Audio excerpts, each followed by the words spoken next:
किस हिसाब से उसको क्लासीफाई किया, उसका वर्गीकरण कैसे किया जाता है और एक अच्छे लुब्रिकेंट के क्या गुण होने चाहिए उसके बारे में हम लोग बात करेंगे। ठीक है, तो चलिए सबसे पहले जान लेते हैं कि स्नेहक क्या है। तो आपको बता दूँ, स्नेहक यानी लुब्रिकेंट ऐसे पदार्थ जिनके प्रयोग से दो विभिन्न सतहों के बीच घर्षण प्रतिरोध कम होता है, स्नेहक कहलाता है। ठीक है, इसका उपयोग घर्षण प्रतिरोध को कम करने तथा सतह के बीच में होने वाली हानियों को रोकने के लिए किया जाता है। जैसे आप सभी जानते हैं कि अगर दो मूविंग पार्ट्स रहते हैं, अगर आपस में जब टकराते हैं तो घर्षण होता है, घर्षण की वजह से बहुत ज़्यादा हीट प्रोड्यूस होता है और उस वजह से मशीन की जो लाइफ होती है वो कम हो जाती है, जो पार्ट्स हैं वो घिस जाते हैं, घिस के टूट जाते हैं और साथ ही साथ जो मशीन की जो क्षमता होती है, कार्य क्षमता, वो भी घट जाती है।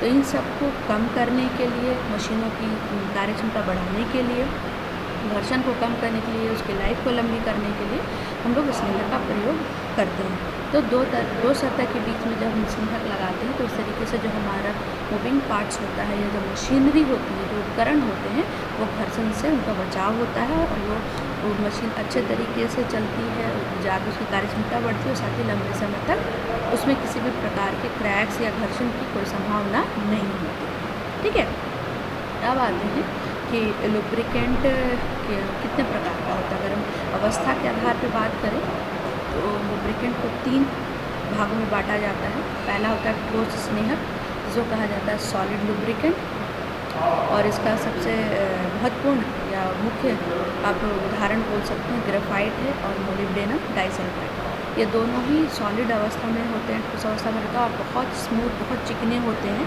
और बहुत आसानी से दो सरफेस के बीच में जाके जमा हो जाते हैं, सरफेस को, सतह को पकड़ लेते हैं और घर्षण से उस सतह को बचाते हैं। इस वजह से हम इसे एज ए लुब्रिकेंट इसका प्रयोग करते हैं।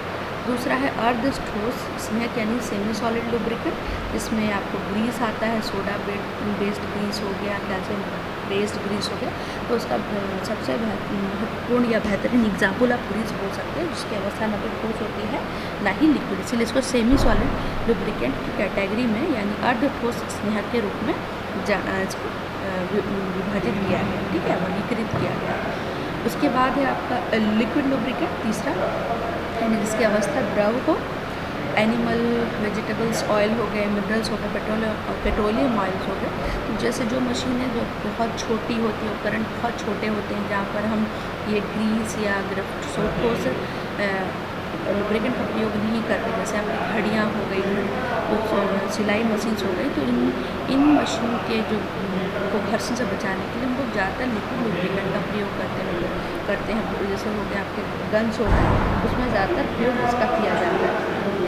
ठीक है, और सेमी सॉलिड ज़्यादातर जो मूविंग पार्ट्स हो गए, जैसे ऑटोमोबाइल्स हो गए, वहाँ पर बेयरिंग हो गए, एलॉयस हो गए, वहाँ पर ज़्यादातर ग्रीस को लगाया जाता है। साथ ही साथ और ठोस स्नेहक की अगर हम बात करें तो जहाँ पे बहुत ज़्यादा तापमान होता है, जहाँ पे उपकरण बहुत ज़्यादा दबाव होता है, ऐसे उपकरणों पर या ऐसे मशीनों के बीच मध्य में ठोस स्नेहक का प्रयोग किया जाता है। यानी अवस्था के आधार पर अलग अलग स्नेहक का अलग अलग जगह पे प्रयोग किया जाता है। ठीक है, उसके बाद हम बात करते हैं लुब्रिकेंट। एक अच्छा लुब्रिकेंट कैसा हो, उसकी क्या क्या गुण होने चाहिए, तो हम उसको एक अच्छा स्नेहक की श्रेणी में डालेंगे। तो स्नेहक के रूप में मुख्यतः तेलों का उपयोग अधिक किया जाता है, अतः एक अच्छे स्नेहक में निम्नलिखित गुण का होना आवश्यक है। ठीक है, तो इसका गलांग कम होना चाहिए, यानी मेल्टिंग पॉइंट, यानी बहुत जल्दी हमारा जिस भी हम स्नेहक या लुब्रिकेंट का प्रयोग करें वो पिघलना नहीं चाहिए। वो पिघली हुई अवस्था में स्नेहक अपनी सतह को छोड़ देता है।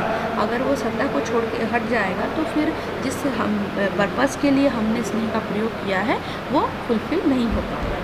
ठीक है, उसके बाद है इसका वाष्प दाब कम होना चाहिए, क्योंकि धातु सतह के बीच घर्षण के कारण ताप बढ़ने से वह देर से वाष्पीकृत हो तथा अधिक समय तक स्नेहा का गुण बना रहे। यानी कहने का मतलब ये है कि वो तुरंत गैसेस फॉर्म में ना बदल जाए, कि थोड़ा सा, क्योंकि जब मशीन चलती है, घर्षण होता है तो मशीनें गर्म होती है, तापमान बढ़ता है, तो ऐसे समय पे, ऐसे ही सिचुएशन में अगर जो हमने लुब्रिकेंट का प्रयोग किया अगर वो भाप वाष्पीकृत होकर उड़ जाएगा तो यानी सतह के बीच में जो हमने लुब्रिकेंट का प्रयोग किया अब वो नहीं होने की वजह से वापस से आपके सतह के बीच में घर्षण होने लग जाएगा।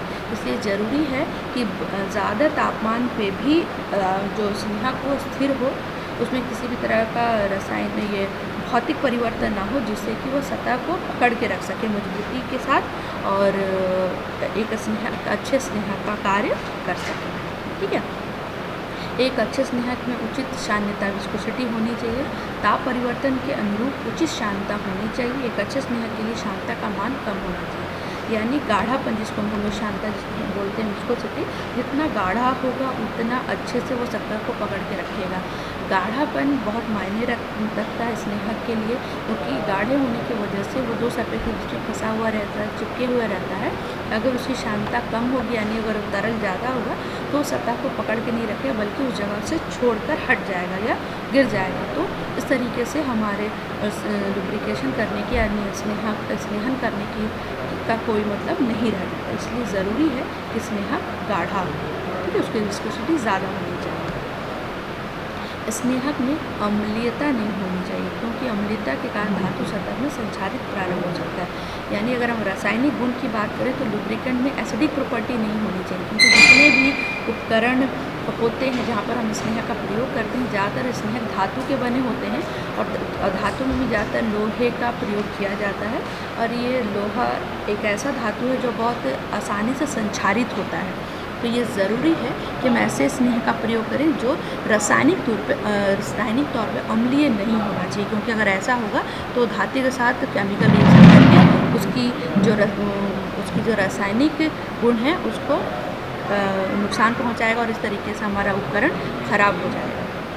ठीक है, एक अच्छे स्नेहक में उच्च ऑक्सीकरण की प्रतिरोध होना चाहिए, उच्च ऊष्मा पर स्नेहक स्थायी होना चाहिए, यानी ज़्यादा से ज़्यादा तापमान पे भी हमारा जो स्नेहक जो हमने प्रयोग किया है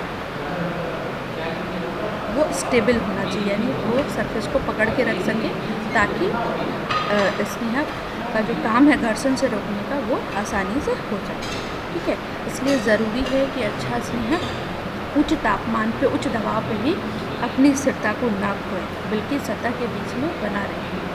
ठीक है, तो ये है आपका नेक्स्ट क्लास में हम लोग बात करेंगे थ्योरी ऑफ लुब्रिकेशन, यानी स्नेहन की क्या सिद्धांत क्या है, किस सरफेस पे किस प्रकार का हम स्नेहक प्रयोग करते हैं और कितनी मात्रा में करते हैं, ये सब की जानकारी मैं नेक्स्ट वीडियो में दूंगी। आप सारे स्टूडेंट्स आप अपने असाइनमेंट कॉपी में इसको लिख लेंगे।